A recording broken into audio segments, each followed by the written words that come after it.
Pues muy buenas tardes turísticas este jueves 10 de junio del 2021. Buenas tardes tengan todos ustedes. Pues gracias por ser pacientes y esperar a que saliera a la luz este nuevo programa. Tuvimos problemitas técnicas, se cruzan votaciones y todo, pero aquí estamos y vamos a reiniciar esta nueva etapa con pues siempre decimos que es un invitado súper especial, pero esta vez sí es una invitada súper especial.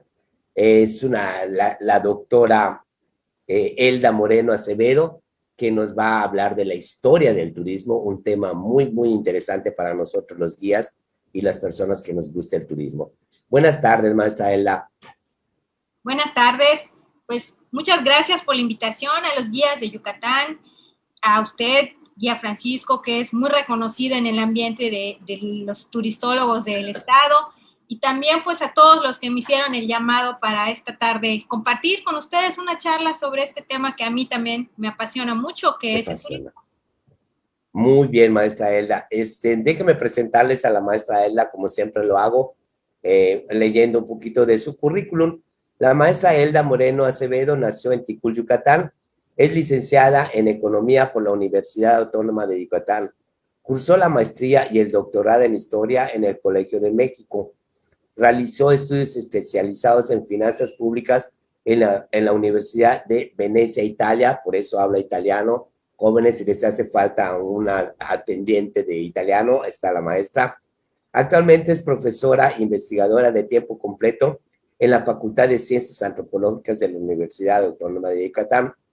Ha participado en proyectos de investigación turística, tanto en el ámbito académico como en el ámbito público, con Sectur, Cefotur, y con vinculación internacional con la Unión Europea. Cuenta con producción científica en las áreas de historia económica de Yucatán, economía y turismo, y en años recientes, historia del turismo en la península de Yucatán.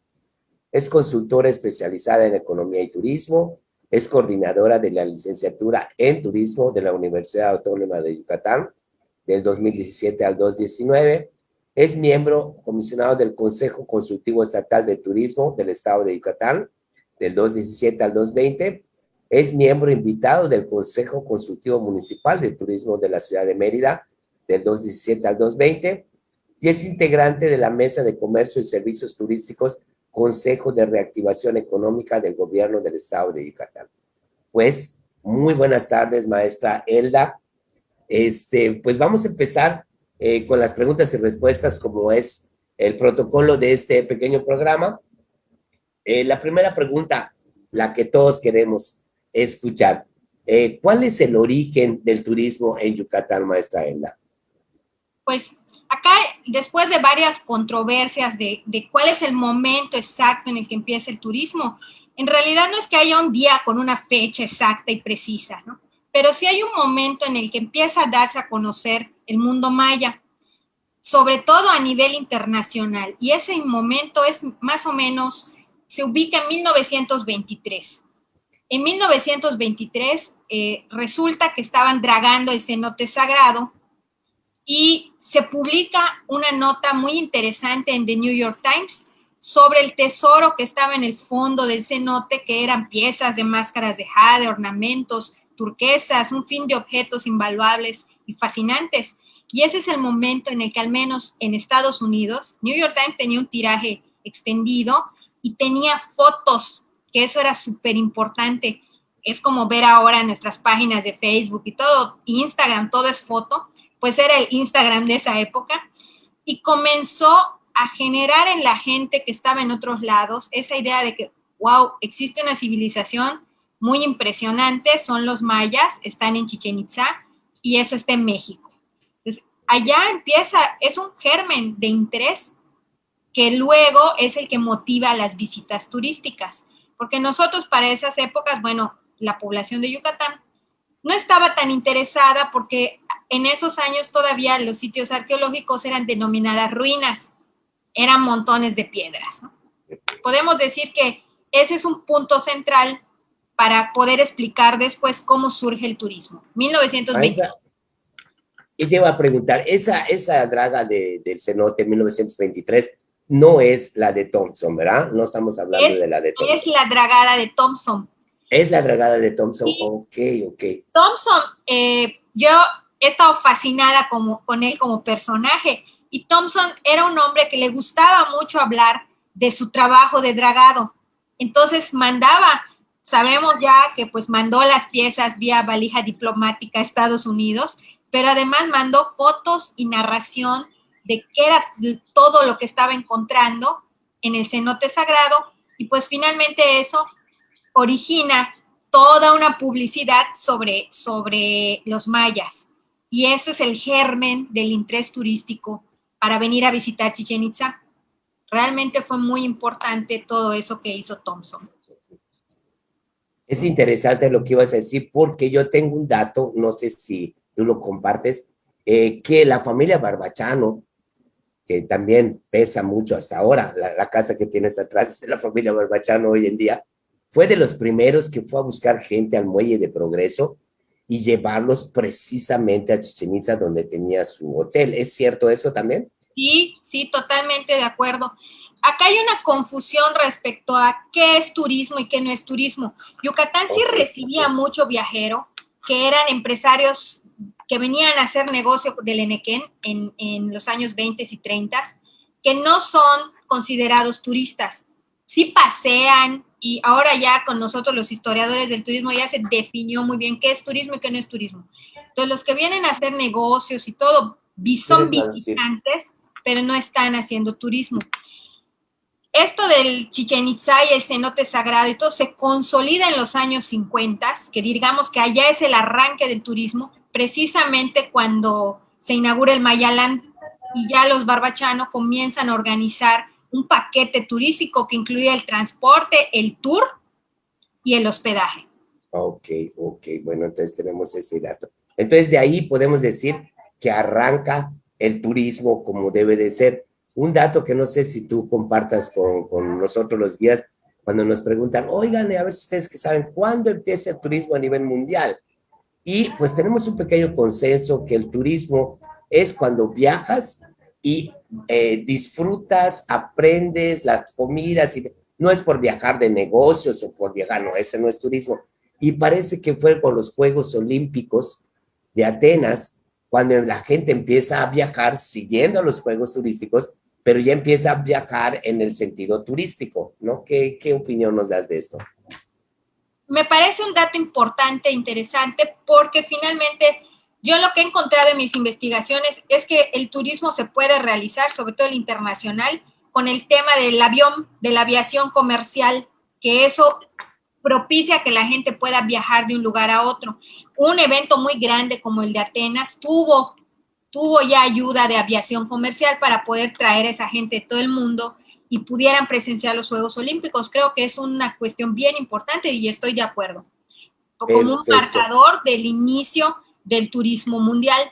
Me parece muy interesante. Y esa es era la segunda pregunta. ¿Cuál es el papel de la aviación en ese origen del turismo en Yucatán, maestra? Pues es crucial, porque finalmente Yucatán como península estaba bien aislada. Entonces la llegada de la aviación logró que, sobre todo la aviación comercial, porque ya existía la de carga, pero la comercial es la que ya son puras personas, y esas vienen a conocer Yucatán. Sabemos que que empezó en 1928 hubieron 3 puertos aéreos: Mérida, Progreso y Cozumel. Curiosamente estaba bien distribuido. Y ya en el 29 la aerolínea Pan American World Airways, empieza a darse cuenta de que Mérida era una ciudad muy bonita y que debería hacer una parada oficial allá. Se llevó sus años investigando y todo, y es hasta el 31 cuando se inauguró una ruta, usted recordará de ella, que es Miami, La Habana, Mérida, Chetumal, Belice, Guatemala y San Salvador. Era una ruta con paradas, así como los autobuses, el Citur, que te va haciendo paradas, así está esa ruta. Y en esas paradas la gente subía y bajaba. Eso implicó que se inscribiera Mérida en un circuito internacional que conectó desde Estados Unidos con Miami, el Caribe, hasta San Salvador. Centroamérica. Entonces, ese muy interesante. Detona un proceso. Tardó sus años, pero al final este tipo de rutas fueron muy conocidas y muy apreciadas por los propios yucatecos. Perfecto, maestra. Entonces, que también es la tercera pregunta que tengo por acá. ¿Qué tan aislada? Nosotros como guías siempre decimos que el movimiento independentista cultural, que creo que ahorita ya debemos de retomar, no se da tanto por unas ideas políticas, sino por una cuestión geográfica. Nosotros al principio del siglo pasado estábamos muy distantes de la capital del país. No sé cuántos días en tren era, las noticias del periódico llegaban no sé cuántas, una semana tal vez después. Entonces teníamos más contacto con New Orleans y con Miami, llegábamos más rápido que a la capital. ¿Tú crees que eso haya influido también en el origen del turismo a nivel nacional? Sin duda, tal como señala, estábamos aisladísimos. Hay datos que dicen que la vía férrea completa llegó hasta 1950. Antes de eso, habían tramos que no estaban conectados de tren. Decían mis abuelos y también mi papá que tenían tramos donde te parabas y tenías que cruzar en panga al otro lado, y de ese lado ya te subías a un camioncito o a un lugar que te llevaba al pueblo y te llevaba a tomar el tren. Dos paradas habían al menos, una en Ciudad del Carmen, Zacatal, me decían, y otra en Coatzacoalcos. Entonces no estaba fácil llegar a Mérida. Había problemas, ¿no? Y en segundo lugar, las carreteras. La comunicación terrestre fue súper tardía. La famosa carretera federal 180 o también costera del Golfo empezó a construirse en los 50 y se concluyó en los 60 mal, con fallos, que se inundaba, que esto, que lo otro. Prácticamente hasta los 70 funcionó. Entonces realmente es muy nuevo. Si un turista quería venir a la Ciudad de México, era complicado venir. Sí, habían peripecias, ¿no? Creo que no todos estaban listos para hacer eso. Así es, así es. No, es muy interesante lo que dices, maestra, porque, bueno, cómo detonar algo que está muy lejos de la capital, que se tiene problemas para llegar, y es como una pequeña isla, pudiéramos decir, porque acuérdate que ese tramo que te pasabas en Panga de Ciudad del Carmen para acá, llegabas tarde y te quedabas ahí toda la noche. A mí me tocó todavía, te quedabas ahí en tu carro toda la noche hasta el día siguiente, y cosas muy malas, ¿no? Bueno, pasando a otro tema, ya vimos el origen, ya vimos cómo se va gestando esto, el papel de la aviación, ya después con la línea férrea se nos aproxima más, y ya en los 70 con la carretera, pues ya podemos hablar de algo ya muy en pie, ¿no? Ahora, según tu apreciación, maestra, ¿cuál sería el principal atractivo turístico? Todavía estamos en que Yucatán viene, el que viene a Mérida, Chichén Itzá y Uxmal, o ya piensas que ya hay otras cosas que ofrecer. No, de hecho, el atractivo por excelencia y el que es históricamente más importante ha sido Chichén Itzá. Ese es el que genera el mayor interés. Ahorita hay muchas mediciones que hacen de la información que circula en redes sociales, Facebook, opiniones, Instagram, donde señalan que la gente califica muy bien Uxmal y realmente está en segundo lugar, pero como está a veces muy lejos de este circuito para la gente que se mueve desde Quintana Roo, pues no llegan, se lo pierden, como quien dice. Pero sí es un lugar, digamos que las dos grandes temas de atractivos turísticos siguen siendo a la fecha Chichén Itzá y Uxmal. Y por otro lado, pues Mérida, como ciudad y capital cultural, también está muy bien, pues muy bien rankeada y posicionada en el tema México. Ok.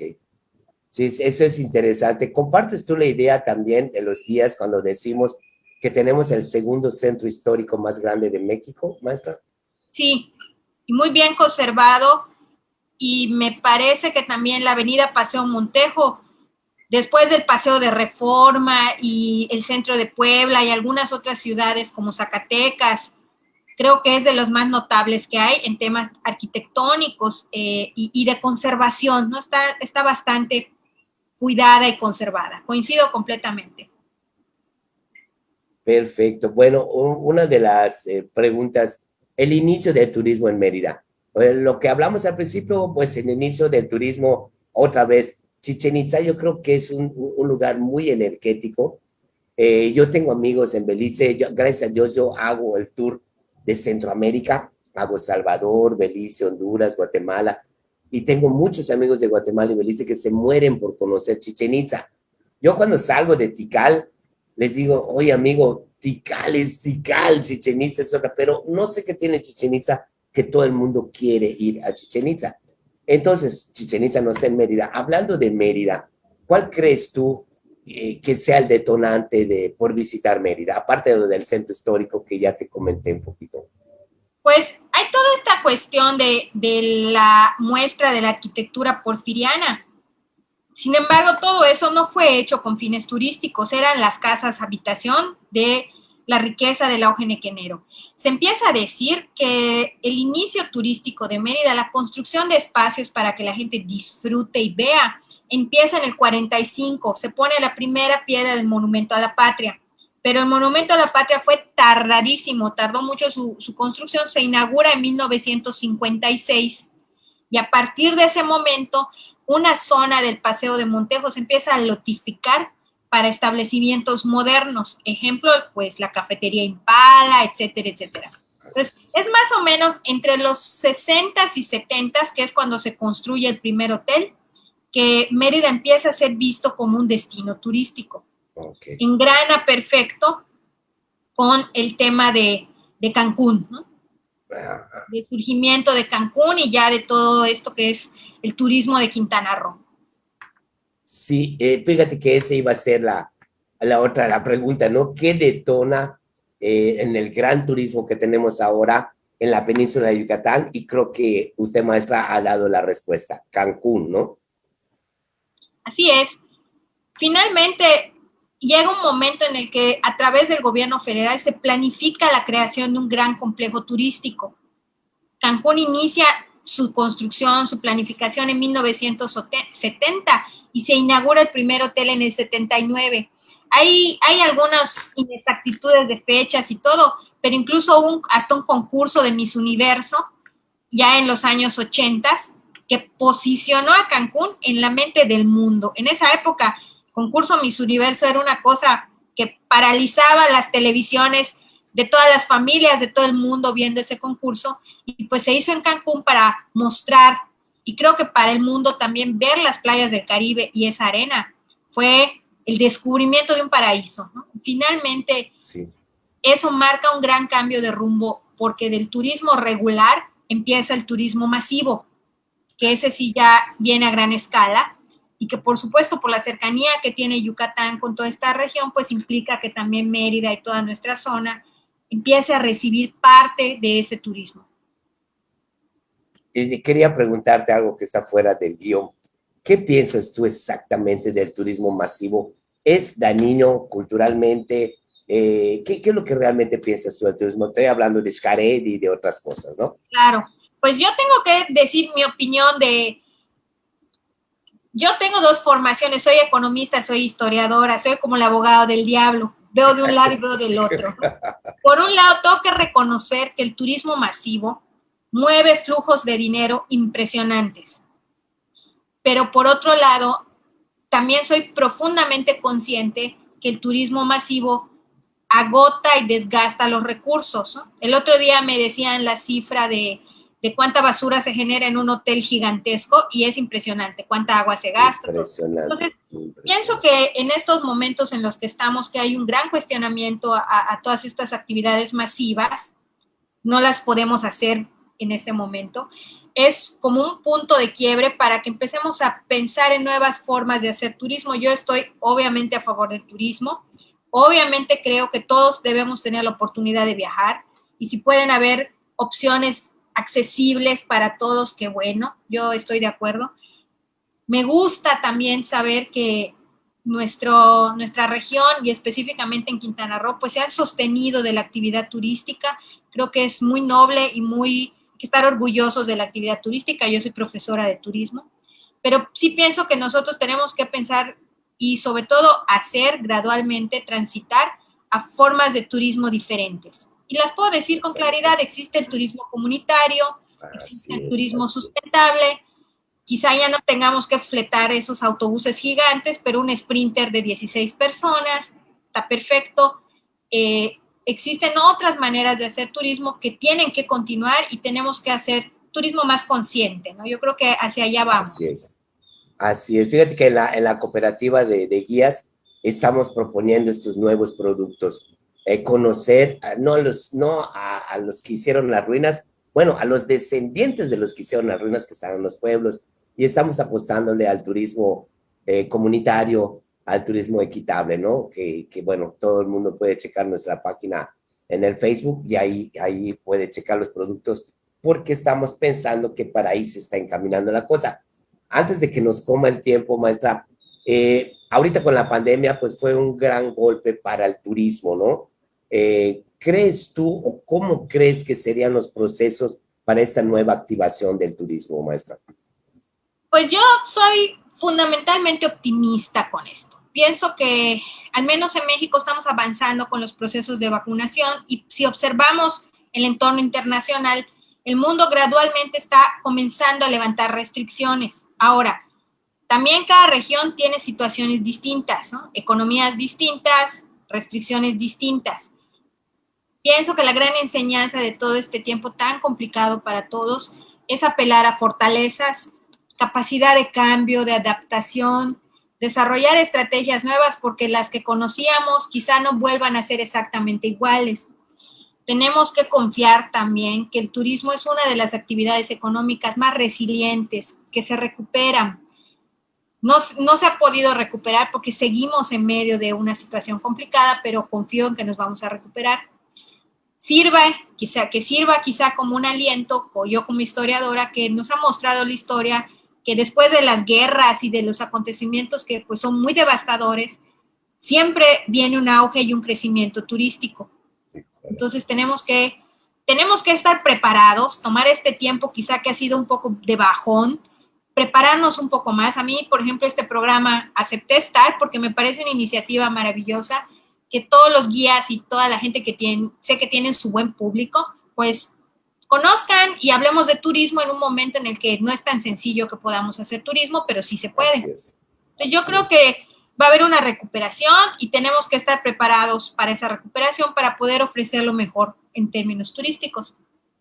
Qué bueno, ese es un buen augurio, maestra, porque déjame decirle que, bueno, yo llevo 30 años en esto y estaba yo, aunque ya me di cuenta de una cosa, bueno, no solo yo, mucha gente, el turismo se afecta por muchas cosas. Si viene un ciclón, ¡boom!, se muere el turismo por unos meses. Si hay mucho sargazo en el Caribe, ¡boom!, se muere por muchos meses, ¿no? Entonces, es muy feble, es muy delicado. Y muchos de los colegas que tengo con esto de la pandemia, pues que ya se metieron a mensajería, a repartidores, a otras actividades que no son denigrantes, maestra, pero lo que yo digo, uno que maneja un Uber, que hable 3 idiomas y que tenga un conocimiento súper avanzado de arqueología, arquitectura y todo lo demás, como que está desperdiciado, a mi punto de vista. Espero que, como tú dices, el turismo retome las riendas para volver a todos esos gentes que estaban trabajando con nosotros y que se les quite la idea esa de que ya no regresan a turismo, porque lo que pasó, maestra, es que fue un cortón muy duro para nosotros. A mí me han entrevistado, oye, Francisco, ¿cuánto ganabas cuando estaba normal? Pues con mis circuitos en inglés y francés ganaba entre 35,000 hasta 50,000 pesos al mes, depende, entre propinas y todo. Y de eso me lo cortaron a 0. Entonces sí, para mucha gente fue un gran cortón. Bueno, maestra, ya para terminar, yo sé que por allá tienes entre manos un libro ya próximo que vas a presentar. ¿Nos pudieras adelantar un poquito de eso, maestra? Claro, en realidad ya está presentado. Yo colaboré con unos colegas economistas, o sea, ya surgió, ya está a la venta en Amazon. Unos colegas economistas hicieron un llamado para que de diferentes áreas de especialidad hiciéramos un pequeño corte de caja, una pequeña visión de cómo está la situación de México. Y a mí me invitaron, tuve la fortuna de que me invitaron a hablar sobre el turismo, sobre las transformaciones, precisamente de esto que acabas de mencionar. ¿Qué está cambiando? ¿Qué va a pasar? No solo el turismo está afectado, todos los sectores económicos, pero cada uno afectado en mayor o menor medida, ¿no? Y pues bueno, el libro se llama Transformaciones Post-COVID, está en Amazon en venta y pues realmente no, es una autoría de varios economistas, somos 9, pueden encontrarlo, de hecho ahorita les voy a leer exactamente el título, se llama La economía post-pandemia. Ah, ok, economía post-pandemia. Análisis y reflexiones sobre los efectos y consecuencias de la emergencia sanitaria. Muy interesante. Y se consigue por Amazon. Lo encuentran en Amazon. Hay un capítulo completo, que es el que yo escribí, el que les estaba mencionando hace un rato, sobre las transformaciones del turismo. Obviamente está en edición digital, es bastante accesible a todos los bolsillos y pues ojalá puedan consultarlo. Sería nada más una breve, mi breve anuncio de la obra. Se escribió durante la pandemia y acaba de salir. No, ha de ser súper interesante, maestra, porque algo que nosotros estamos esperando, cómo nutrirnos de un aprendizaje que se da durante la pandemia, ¿no? Porque imagino que es eso. ¿Has escrito otros libros, maestra? Sí, yo en realidad, ¿sí? Mis trabajos, sobre todo estos de historia del turismo, son capítulos del libro. El primero se llama Surcar los cielos, está accesible, es editorial Wadi, y el segundo se llama Inventando el mundo maya. Estos están en internet, pero también se los puedo proporcionar en versión PDF para que lo tengan en su acervo. Ahorita todo realmente se mueve de manera digital y ya todo está en un archivo. Te los puedo pasar. Así es. Te lo agradecería mucho que se los pases a Doris y a los que nos están viendo y escuchando, si lo quisieran alguna copia, pues nada más comuníquense a la cooperativa de guías y se lo hacemos llegar con todo gusto, que ya ven qué gran persona que tuvimos hoy y qué gran, admiro mucho tu inteligencia, y bueno, para nosotros yo creo que estamos bien servidos de que nos hayas dado esta super plática, hemos aprendido mucho de nosotros y espero que cuando tengas algo para presentar, algo nuevo, alguna idea, o algo que tú realmente quieras compartir con los guías, este canal está siempre abierto para ti, maestra. Muchísimas gracias, Francisco. Yo muy contenta de conversar contigo sobre este tema. Pues un gustazo, podríamos conversar horas sobre eso, porque hay muchas cosas también que parecen interesantísimas en tu experiencia de trabajo y en el mundo del turismo. Gracias por la invitación. Claro que sí, maestra. Estamos, bueno, próximamente te aseguro que vamos a hacer otro más adelante, ya cuando el turismo esté al 100%, y me vas a decir, te lo dije, Francisco, te lo dije, esto va a regresar. Muchísimas gracias, maestra. Ha sido un honor, de verdad. No le conocía, pero ha sido un honor y vamos a compartir todo lo que nos mandes, porque yo sé que a los guías les va a servir mucho esto. Pues muchísimas gracias. Gracias. Y nos vemos a la próxima. Buenas noches y bueno, amigos guías de turismo, embajadores de la cultura, gracias por estar con nosotros este jueves y nos vemos el próximo jueves con otro programa. Muchísimas gracias.